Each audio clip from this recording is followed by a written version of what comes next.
श्री शिव महापुराण शतरुद्र संहिता अथ द्वितीयोऽध्यायः। नंदीश्वर उवाच। शृणुतात महेशस्यावतारान् परमान् प्रभो सर्वकार्यकरान् लोके सर्वस्य सुखदां मुने। नंदीश्वर बोले, हे प्रभु, हे तात, हे मुने, अब महेश्वर के समस्त प्राणियों को सुख प्रदान करने वाले तथा लोक के संपूर्ण कार्यों को संपादित करने वाले अन्य श्रेष्ठतम अवतारों को सुने। तस्य शंभोः परेशस्य मूर्त्यष्टकमयं जगत् तस्मिन् व्याप्य स्थितं विश्वं सूत्रे मणिगणायु। यह सारा संसार परेश शिव की उन 8 मूर्तियों का स्वरूप ही है। उस मूर्ति समूह में व्याप्त होकर विश्व उसी प्रकार स्थित है जैसे सूत्र में पिरोई हुई मणियां। सर्वो भवस्तथा रुद्र उग्रो भीमः पशोः पतिः ईशानश्च महादेवो मूर्तयश्चाष्टविश्रुताः। सर्व भव, रुद्र, उग्र, भीम, पशुपति, ईशान और महादेव, ये शंकर की 8 मूर्तियां विख्यात हैं। भूम यम भोग्निमरुद्व्योम क्षेत्रज्ञार्कनिशाकराः अधिष्ठिताश्च सर्वाद्यैरष्टरूपैः शिवस्य हि धत्ते चराचरं विश्वं रूपं विश्वंभरात्मकं। शंकरस्य महेशस्य शास्त्रस्यैवेति निश्चयः। भूमि, जल, अग्नि, पवन, आकाश, क्षेत्रज्ञ, सूर्य एवं चंद्रमा, ये निश्चय ही शिव के सर्व आदि 8 रूपों से अधिष्ठित हैं। महेश्वर शंकर का विश्वंभरात्मक सर्वरूप चराचर विश्व को धारण करता है, ऐसा ही शास्त्र का निश्चय है। संजीवनं समस्तस्य जगतः सशिलात्मकं भव इत्युच्यते रूपं भवस्य परमात्मनः। समस्त संसार को जीवन देने वाला जल परमात्मा शिव का भव नामक रूप कहा जाता है। बहिरन्तर्जगद्विश्वं बिभर्ति स्पन्दते स्वयं उग्र इत्युच्यते सद्भिरूपमुग्रस्य सत्प्रभोः। जो प्राणियों के भीतर तथा बाहर गतिशील रहकर विश्व का भरण पोषण करता है और स्वयं भी स्पंदित होता रहता है, सज्जनों द्वारा उसे उग्र स्वरूप परमात्मा शिव का उग्र रूप कहा जाता है। सर्वावकाशदं सर्वव्यापकं गगनात्मकं रूपं भीमस्य भीमाख्यं भूतवृंदस्य भेदकं। भीम स्वरूप शिव का सबको अवकाश देने वाला सर्वव्यापक तथा आकाशात्मक भीम नामक रूप कहा गया है। वह महाभूतों का भेदन करने वाला है। सर्वात्मनामधिष्ठानं सर्वक्षेत्र निवासकं रूपं पशुपतेर्गेयं पशुपाशनिकृन्तनं। जो सभी आत्माओं का अधिष्ठान, समस्त क्षेत्रों का निवास स्थान तथा पशुपाश को काटने वाला है, उसे पशुपति का पशुपति नामक रूप जानना चाहिए। संदीप यज्जगत् सर्वं दिवाकर दशाह्वयं ईशानाख्यं महेशस्य रूपं दिवि विसर्पति। सूर्य नाम से जो विख्यात होकर संपूर्ण जगत को प्रकाशित करता है और आकाश में भ्रमण करता है, वह महेश का ईशान नामक रूप है। आप्याययति यो विश्वं रतांशुर्निशाकरः महादेवस्य तद्रूपं महादेवस्य चाह्वयम्। जो अमृत के समान किरणों से युक्त होकर चंद्र रूप से सारे संसार को आप्यायित करता है, महादेव शिव जी का वह रूप महादेव नाम से विख्यात है। आत्मा तस्याष्टमं रूपं शिवस्य परमात्मनः व्यापिकेत मूर्तीनां विश्वं तस्मात् शिवात्मकम्। उन परमात्मा शिव का 8वां रूप आत्मा है, जो अन्य सभी मूर्तियों की अपेक्षा सर्वव्यापक है, इसलिए यह समस्त चराचर जगत शिव का ही स्वरूप है। शाखाः पुष्यन्ति वृक्षस्य वृक्षमूलस्य सेचनात् तद्वदस्य विपुर्विश्वं पुष्यते च शिवार्चनात्। जिस प्रकार वृक्ष की जड़ मूल को सींचने से उसकी शाखाएं पुष्ट होती हैं, उसी प्रकार शिव का शरीरभूत संसार शिवार्चन से पुष्ट होता है। यथेह पुत्र पौत्रादेह प्रीत्या प्रीतो भवेत् पिता, तथा विश्वस्य संप्रीत्या प्रीतो भवति शंकरः। जिस प्रकार इस लोक में पुत्र पौत्रादि के प्रसन्न होने पर पिता प्रफुल्लित हो जाता है, उसी प्रकार संसार के प्रसन्न होने से शिव जी प्रसन्न रहते हैं। क्रियते यस्य कस्यापि देहिनो यदि निग्रह अष्टमूर्तेरनिष्टं तत्कृतमेव न संशयः। यदि किसी के द्वारा जिस किसी भी शरीरधारी को कष्ट दिया जाता है, तो मानो अष्टमूर्ति शिव का ही वह अनिष्ट किया गया है, इसमें संशय नहीं है। अष्टमूर्त्यात्मना विश्वमधिष्ठाया स्थितं शिवं भजस्तु सर्वभावेन रुद्रं परम कारणम् इति प्रोक्ताः स्वरूपास्ते विधिपुत्राष्टविश्रुताः सर्वोपकारनिरताः सेव्याः श्रेयोर्थिभिर्नरैः।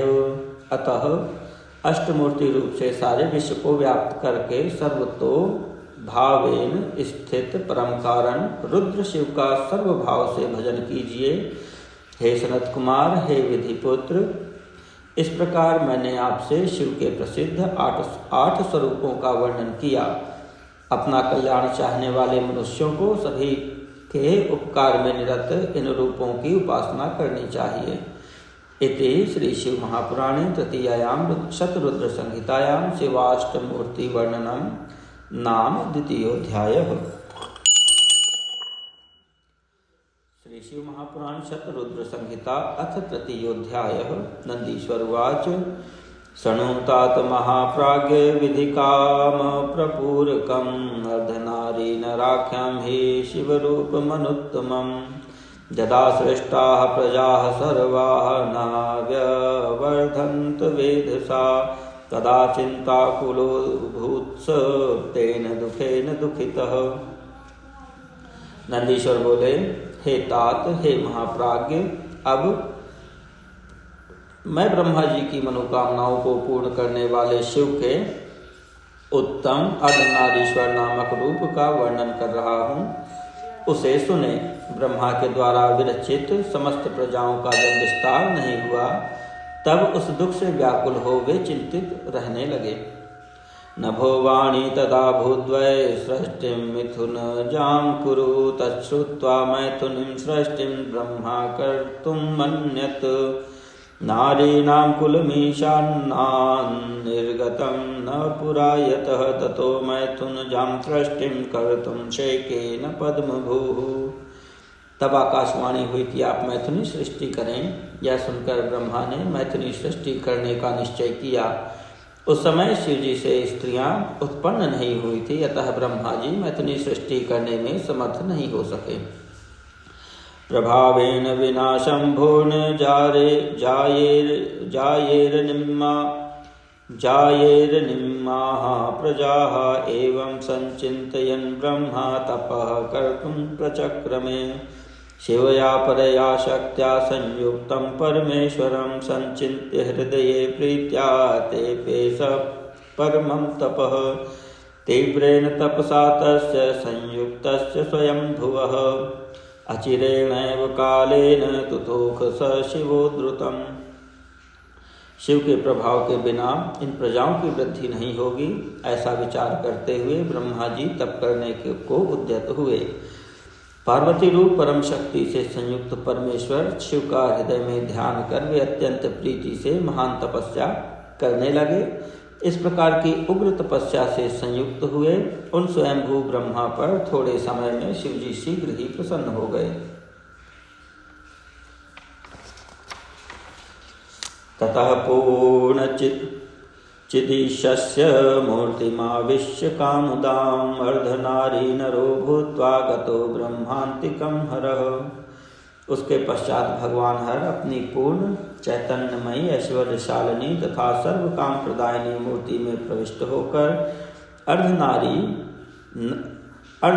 नर का रूप धारण कर ब्रह्मा के पास गए तं दृष्ट्वा शङ्करं देवं शक्त्या परमयान्वितं प्रणम्य दण्डवद् ब्रह्मा सतुष्टावकृताञ्जलिः। अथ देवो महादेवो वाचा मेघगभीरया संभवाय सुसंप्रीतो विश्वकर्ता महेश्वरः।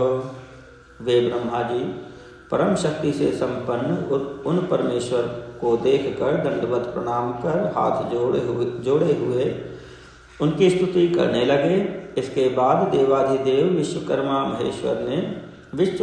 महेश्वर ने अत्यंत प्रसन्न हो मेघ के समान गंभीर वाणी में सृष्टि के लिए ब्रह्मा जी से कहा। ईश्वरवाच वत्स वत्स महाभाग मम पुत्र पितामह ज्ञातवानस्मि सर्वं तत्तत्त्वतस्ते मनोरथं प्रजानामेव वृद्ध्यर्थं तपस्तप्तं त्वयाधुना तपसा तेन तुष्टोऽस्मि ददामि च तवेप्सितम्। ईश्वर बोले, वत्स, हे महाभाग, हे मेरे पुत्र पितामह, मैं तुम्हारे समस्त मनोरथ को यथार्थ रूप में जान गया हूँ। प्रजाओं की वृद्धि के लिए ही तुमने इस समय तपस्या की है। उस तपस्या से मैं संतुष्ट हूँ और तुम्हें इच्छित वरदान दे रहा हूँ। इत्युक्त्वा परमोदारं स्वभाव मधुरं वचः पृथक् चकार वपुः भागा देवीं शिवां शिवः। परम उदार एवं स्वभाव से मधुर यह वचन कहकर भगवान शिव ने अपने शरीर के वाम भाग से देवी पार्वती को अलग किया।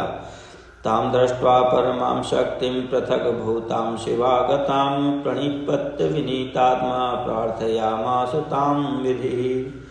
शिव से अलग हुई और पृथक रूप में स्थित उन परम शक्ति को देखकर विनीत भाव से प्रणाम करके ब्रह्मा जी उनसे प्रार्थना करने लगे।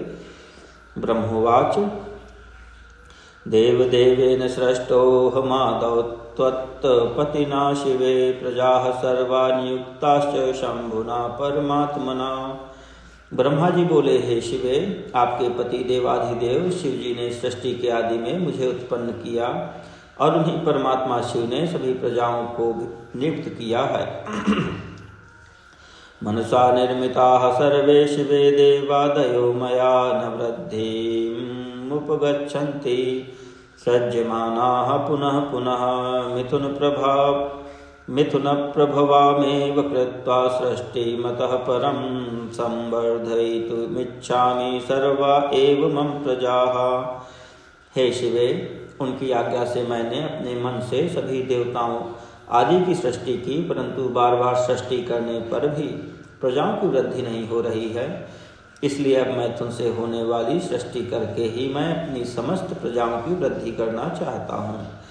न निर्गतं पुरा त्वत्तो नारीणां कुलमव्ययं तेन नारीकुलं सृष्टुं मम शक्तिर्न विद्यते। सर्वासामेव शक्तीनां त्वत्तः खलु समुद्भवः तस्मात् त्वां परमां शक्तिं प्रार्थयाम्यखिलेश्वरीम्। आपसे पहले शिव जी के शरीर से स्त्रियों का अविनाशी समुदाय उत्पन्न नहीं हुआ, इसलिए मैं उस नारी कुल की सृष्टि करने में असमर्थ रहा। सभी शक्तियाँ आपसे ही उत्पन्न होती हैं, इसलिए मैं परम शक्ति स्वरूपा आप अखिलेश्वरी से प्रार्थना कर रहा हूँ। शिवे नारी कुलम सृष्टुम शक्तिं देहि नमोस्तु ते चराचर जगद वृद्धि हेतुर्मातः शिव प्रिये। हे शिवे, हे मातः, इस चराचर जगत की वृद्धि के लिए नारी कुल की रचना का सामर्थ्य प्रदान कीजिए। हे शिवप्रिय, आपको नमस्कार है।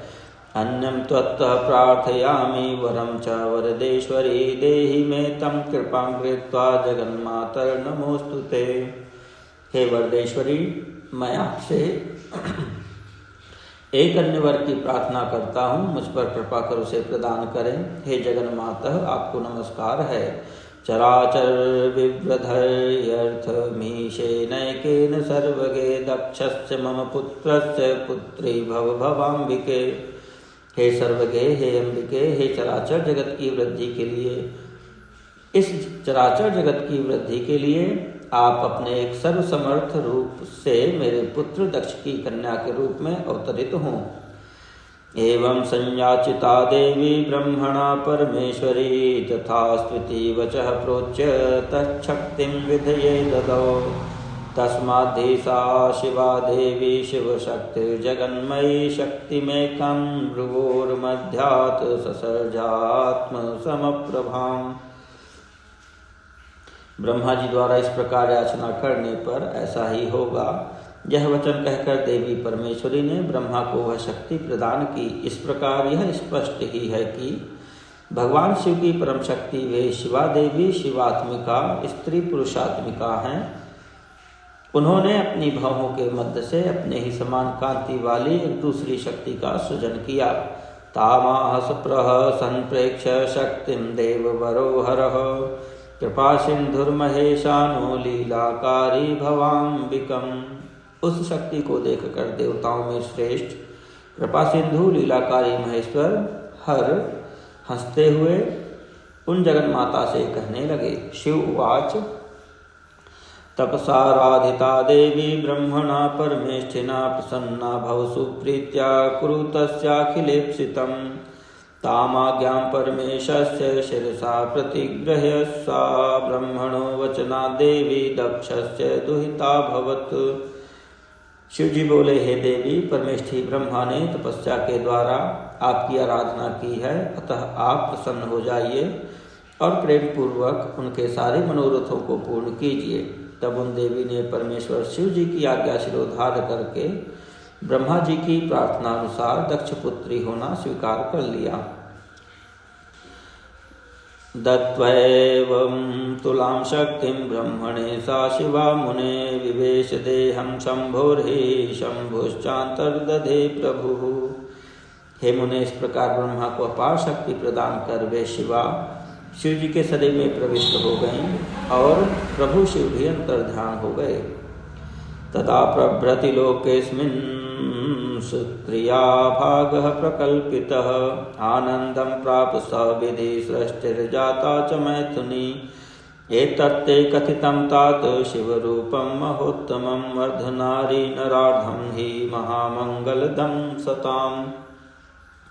उसी समय से श्लोक में सृष्टि कर्म में स्त्रियों को भाग प्राप्त हुआ। तब वे ब्रह्मा जी बहुत प्रसन्न हुए और मैथिली सृष्टि होने लगी। हे तात, इस प्रकार मैंने आपसे शिव जी के अत्यंत उत्तम तथा सज्जनों को परम मंगल प्रदान करने वाले इस अर्धनारी और अर्धनर रूप का वर्णन किया। एतदाख्यानं नभं यः पठेच्छृणुयादपि स भुक्त्वा सकलान् भोगान् प्रयाति परमां गतिम्। जो इस निष्पाप कथा को पढ़ता अथवा सुनता है वह इस श्लोक में सभी सुखों को भोग कर परम गति प्राप्त कर लेता है। इति श्री शिव महापुराणे तृतीयायां शतरुद्र संहितायां शिवस्यार्धनारीश्वरावतार वर्णनम नाम तृतीयोऽध्यायः।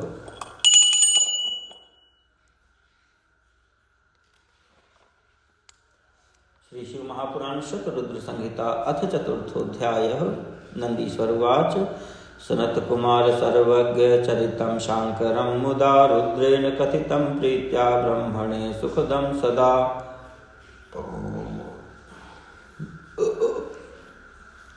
नंदीश्वर बोले, हे सनत कुमार, हे सर्वज्ञ, अब शंकर जी के जिस सुखदायक चरित्र को हर्षित होकर रुद्र ने ब्रह्मा जी से प्रेम पूर्वक कहा था उस चरित्र को सुने।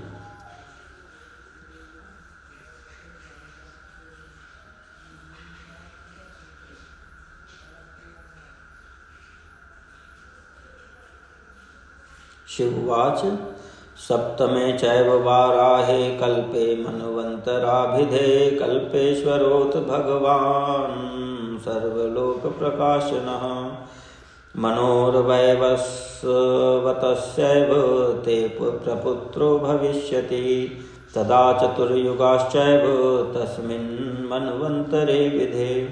शिव जी बोले, हे ब्रह्मन, वराह कल्प के 7वें मनवंतर में संपूर्ण लोकों को प्रकाशित करने वाले भगवान कल्पेश्वर जो तुम्हारे प्रपौत्र हैं वैवस्वत मनु के पुत्र होंगे।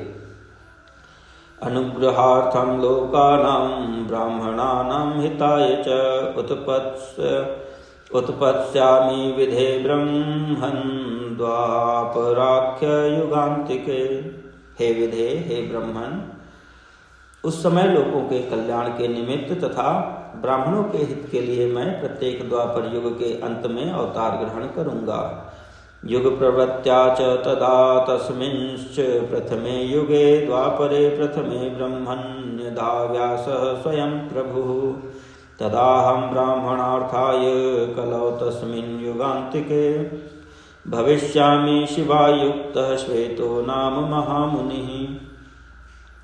इस प्रकार क्रमशः युगों के प्रवृत्त होने पर प्रथम युग में चतुर्युगी के प्रथम द्वापर युग में जब स्वयं प्रभु नामक व्यास होंगे, तब मैं ब्राह्मणों के हित के लिए उस कलयुग के अंत में पार्वती सहित श्वेत नामक महामुनि के रूप में अवतार लूंगा।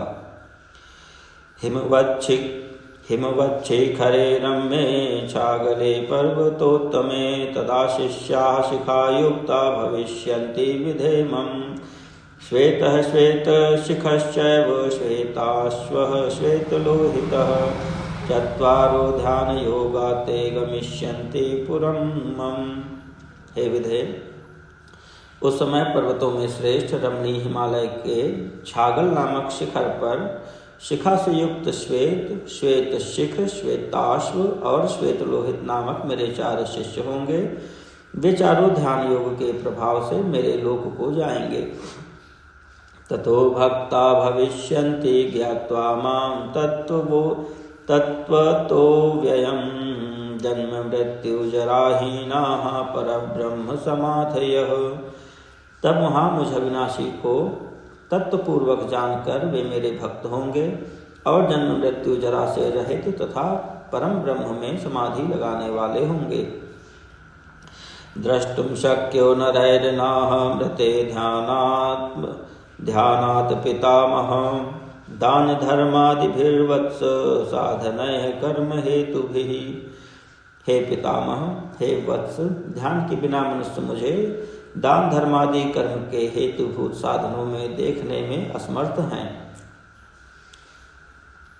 द्वितीये द्वापरे व्यासः सत्यो नाम प्रजापतिः जदा तदा भविष्यामि सुतारो नाम तः कलौ। दूसरे द्वापर में जब सत्य नामक प्रजापति व्यास होंगे, तब मैं कलयुग में सुतार नाम से अवतार ग्रहण करूँगा। तत्रापि मे भविष्यन्ति शिष्या वेदविदो द्विजाः दुन्दुभे शतरूपश्च ऋषिकः केतुमांस्तथा। उस युग में भी दुन्दुभि, शतरूप, ऋषिक तथा केतुमान नामक वेदज्ञ ब्राह्मण मेरे शिष्य होंगे। चत्वारो ध्यान योगा ते गमिष्यन्ति पुरं मम ततो मुक्ता भविष्यन्ति ज्ञात्वा मां तत्त्वतो व्ययम्। वे चारों ध्यान योग के प्रभाव से मेरे लोक को प्राप्त करेंगे और मुझ अव्यय को यथार्थ रूप से जानकर मुक्त हो जाएंगे। ततीये द्वापरे चैव जदा व्यासस्तु भार्गवः तदाप्यहं भविष्यामि दमनस्तु युगान्तिके। तीसरे द्वापर युग के अंत में जब भार्गव नामक व्यास होंगे, तब मैं दमन नाम से अवतार ग्रहण करूँगा। तत्रापि च भविष्यन्ति चत्वारो मम पुत्रकाः विशोकश्च विशेखश्च विपापः पापनाशनः। उस समय भी विशोक, विशेख, विपाप और पापनाशक नामक मेरे 4 पुत्र शिष्य होंगे। शिष्यैः सहायं व्यासस्य करिष्ये चतुरानन् निवृत्तिमार्गं सुदृढ़ं वर्तयिष्ये कलाविह। हे चतुरानन, उस कलयुग में मैं अपने शिष्यों के द्वारा व्यास की सहायता करूंगा तथा निवृत्ति मार्ग को दृढ़ करूंगा। चतुर्थे द्वापरे चैव जदा व्यासो गिरा स्मृतः तदाप्यहं भविष्यामि सुहोत्रो नामतः। तत्रापि मम ते पुत्राश्चत्वारो योग साधकाः भविष्यन्ति महात्मानस् तन्नामानि ब्रुवे विधे। सुमुखो दुर्मुखश्चैव दुर्दमो दुरतिक्रमः शिष्यः सहायं व्यासस्य करिष्येऽहं तदा विधे।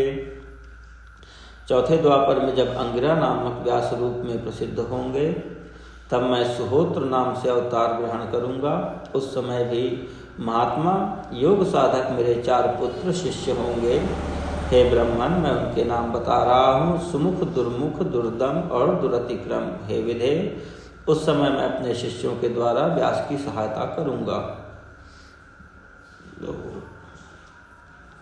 पंचमे द्वापरे चैव व्यासस्तु सविता स्मृतः, तदा योगी भविष्यामि कंको नाम महातपाः। तत्रापि मम ते पुत्राश्चत्वारो योगसाधकाः भविष्यन्ति महात्मानस्, तन्नामानि शृणुष्व मे।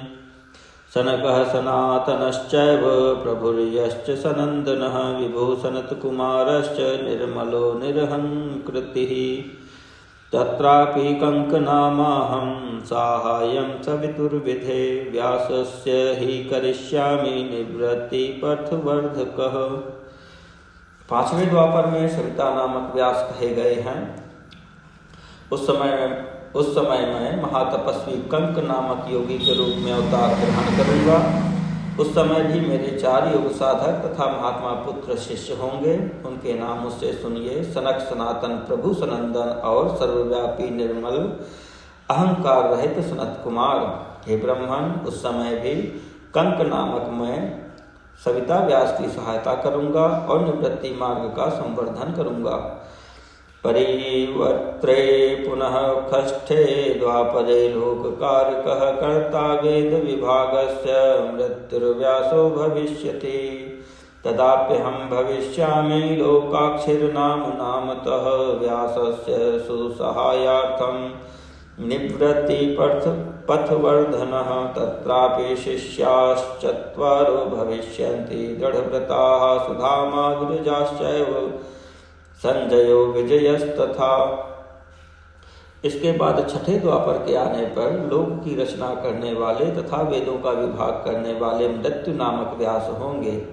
उस समय भी मैं लोकाक्षी नाम से अवतार ग्रहण करूंगा और व्यास की सहायता के लिए निवृत्ति मार्ग का वर्धन करूंगा। उस समय भी सुधामा, विरजा, संजय और विजय नामक मेरे 4 दृढ़व्रती शिष्य होंगे। सप्तमे परिवर्ते तु यदा व्यासः शतक्रतुः, तदाप्यहं भविष्यामि यज्ञिकव्यो विभुर्विधे। योगं संदृढयिष्यामि महायोग विचक्षणः, काश्यां गुहान्तरे संस्थो दिव्यदेशे कुशास्तरिः। साहाय्यं च करिष्यामि व्यासस्य हि शतक्रतोः, उद्धरिष्यामि भक्तांश्च संसारभयतो विधे। तत्रापि मम 4 भविष्यन्ति सुतायुगे, सारस्वतश्च योगीशो मेघवाहः सुवाहनः। हे विधे, 7वें द्वापर के आने पर जब शतक्रतु नामक व्यास होंगे तो उस समय भी मैं विभु जैगिखव्य नाम से अवतरित होऊंगा और महायोग विचक्षण होकर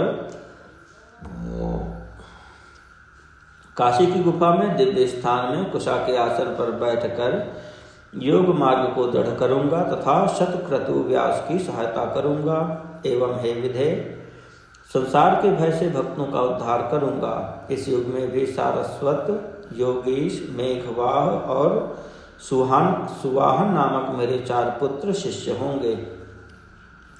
अष्टमे परिवर्ते हि वसिष्ठो मुनिसत्तमः, कर्ता वेद विभागस्य वेदव्यासो भविष्यति। तत्राप्यहं भविष्यामि नामतो दधिवाहनः, व्यासस्य हि करिष्यामि साहाय्यं योगवित्तं। कपिलश्चासुरिः पंचशिखः शाल्वलपूर्वकः, 4 योगिनः पुत्रा भविष्यन्ति समामम्।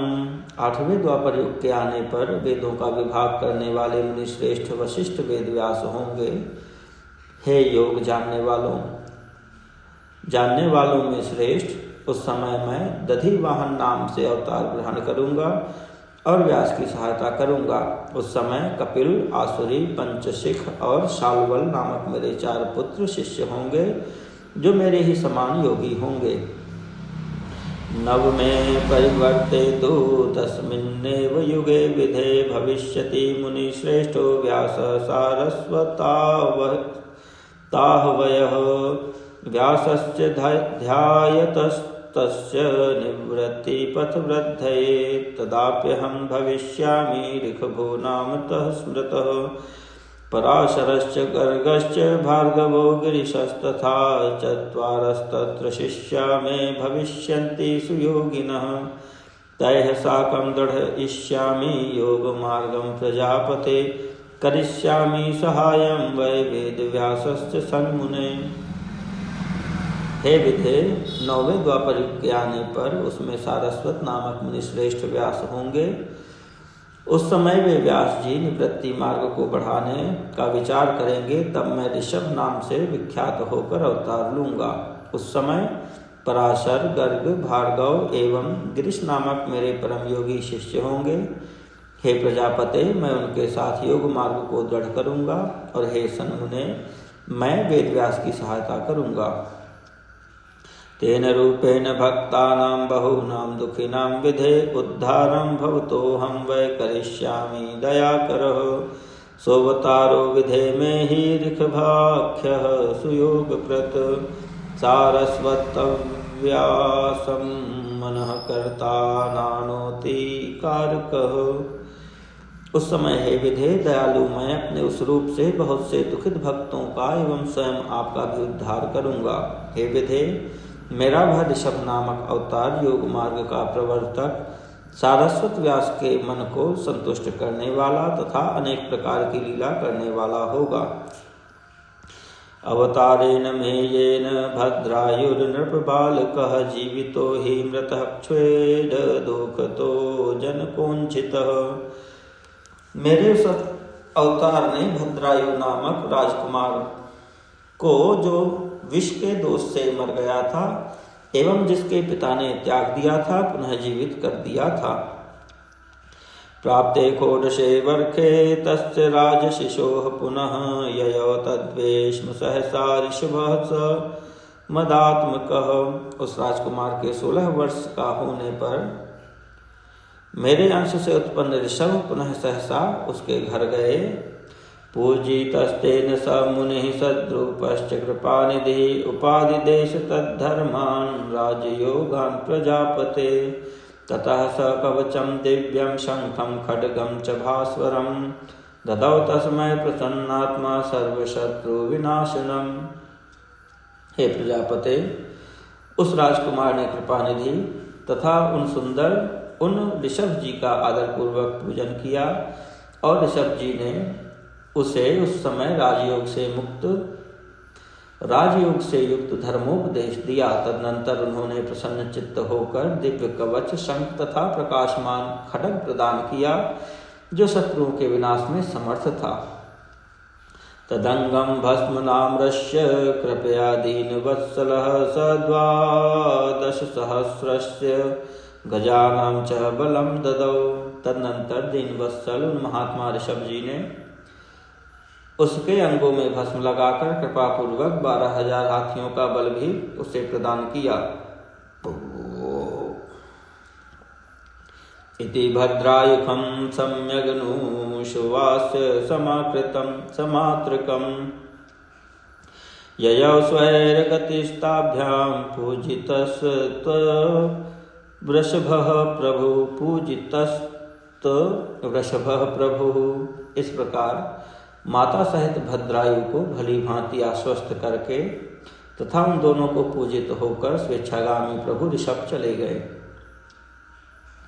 भद्रायुरपि राजर्षिर्जित्वा रिपुगणान् विधे राज्यं चकार धर्मेण विवाह्य कीर्तिमालिनीम्। हे विधे, राजर्षि भद्रायु भी अपने शत्रुओं को जीतकर कीर्तिमालिनी से विवाह कर धर्मानुसार राज्य करने लगे। इत्थं प्रभावऋषभोऽवतारः शङ्करस्य मे सतां गतिर्दीनबन्धुर्नवमः कथितस्तौ। मैंने इस प्रकार के प्रभाव वाले, सज्जनों को गति प्रदान करने वाले तथा दीन दुखियों के बंधु रूप मुझ शंकर के 9वें ऋषभ अवतार का वर्णन आपसे किया। ऋषभस्य चरित्रं हि परमं पावनं महत् स्वर्गेयं यशस्यमायुष्यं श्रोतव्यं च प्रयत्नतः। ऋषभ का चरित्र परम पवित्र, महान, स्वर्ग देने वाला तथा यश तथा कीर्ति देने वाला और आयु को बढ़ाने वाला है। इसे यत्न पूर्वक सुनना चाहिए। इति श्री शिव महापुराणे तृतीयायां शतरुद्र संहिता या वृषभ चरित्र वर्णनम नाम चतुर्थोऽध्यायः।